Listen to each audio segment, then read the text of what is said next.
Hello friends, welcome to my channel. आज हम Bundelkhand reason के सारे डिस्ट्रिक्ट्स को याद करने की एक ट्रिक देखते हैं। तो देखिए, बुंदेलखंड रीजन हमारे लिए इसलिए इम्पॉर्टेंट हो जाता है क्योंकि Ken Betwa river interlinking project जो है वो इसी रीजन से पास होता है। एंड यूपी पीसीएस में काफ़ी बार इस टाइप के क्वेश्चन पूछे गए हैं, जैसे पूर्वांचल एक्सप्रेसवे किस डिस्ट्रिक्ट से पास होता है एंड डिफेंस कॉरिडोर किस किस डिस्ट्रिक्ट से पास होता है। तो इस टाइप के क्वेश्चन हमारे स्टेट पीसीएस में पूछे जा सकते हैं।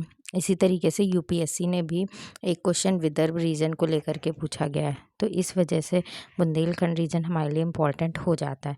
तो देखिए, बुंदेलखंड रीजन में जो है वो टोटल 13 डिस्ट्रिक्ट है, ठीक है, जिसमें से 7 डिस्ट्रिक्ट हैं जो हमारे यूपी में आते हैं एंड 6 डिस्ट्रिक्ट जो हैं वो हमारे एमपी में आते हैं। तो हम सबसे पहले एमपी से रिलेटेड एक ट्रिक देखने की कोशिश करते हैं।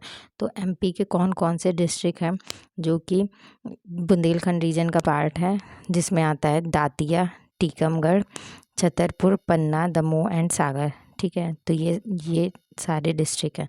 तो अब इसको याद करने की ट्रिक क्या है? तो देखिए, एकदम सीधी सीधी है, डीटीसी पीडीएस। ठीक है, तो डीटीसी की बसेस जो हैं वो पीडीएस लेकर के मध्य प्रदेश के बुंदेलखंड रीजन में जा रही हैं। क्यों जा रही हैं?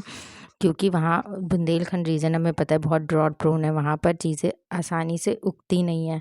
ठीक है, तो वहाँ के लोगों के लिए पीडीएस सिस्टम जा रहा है, डीटीसी की बसेस में भर करके राशन पानी जा रहा है। तो हमको बस इतना याद रखना है, डीटीसी पीडीएस। एंड हमको डिस्ट्रिक्ट का नाम हल्का फुल्का तो याद ही रखना पड़ेगा, ताकि एमसीक्यू सॉल्व करते समय में एकदम से कन्फ्यूज़न ना हो। क्योंकि देखिए, अगर हमने ये नाम एक बार भी सुने हैं ना, तो हम आसानी से निकाल लेंगे। तो डीटीसी पीडीएस ऐसे करके हमारा एमपी के बुंदेलखंड रीजन के डिस्ट्रिक्ट हो गए। अब देखिए, उत्तर प्रदेश के डिस्ट्रिक्ट देखते हैं। तो उत्तर प्रदेश में टोटल 7 डिस्ट्रिक्ट है। तो इसको याद करने की हमने 2 ट्रिक बनाई है। तो जो सबसे पहली ट्रिक है वो कुछ ऐसे है कि हमारा बंदा ललित महुआ को झांसी लेकर कूटने जा रहा है। तो यहाँ पर महुआ कोई लड़की नहीं है। ये महुआ जो है, महुआ का पेड़ होता है जिससे ऑयल निकलते हैं और भी बहुत सारे पेय पदार्थ बनते हैं एंड लड्डू बनाए जाते हैं। तो ये वो महुआ है। तो कूट अपने घर के पास ही कुटवा ले। क्यों झांसी क्यों जा रहा है कूटने के लिए लेकर के? क्योंकि मे बी झांसी की मशीनरी अच्छी हो, वहाँ का जो टेक्सचर अच्छा हो, वो उसको बहुत पसंद हो, तो इसलिए वो झांसी लेकर के जा रहा है। या वो गांव में रहता हो तो झांसी शहर होगा उसके लिए, तो इसलिए वहाँ पर जा रहा है। तो देखिए, तो हमारा से हो गया हमीरपुर, बंदा से हो गया बांदा, ललित से हो गया ललितपुर, महुआ से हो गया महोबा, और झांसी तो झांसी है ही, कूटने से हो गया चित्रकूट, और जा रहा है से जालौन हो गया।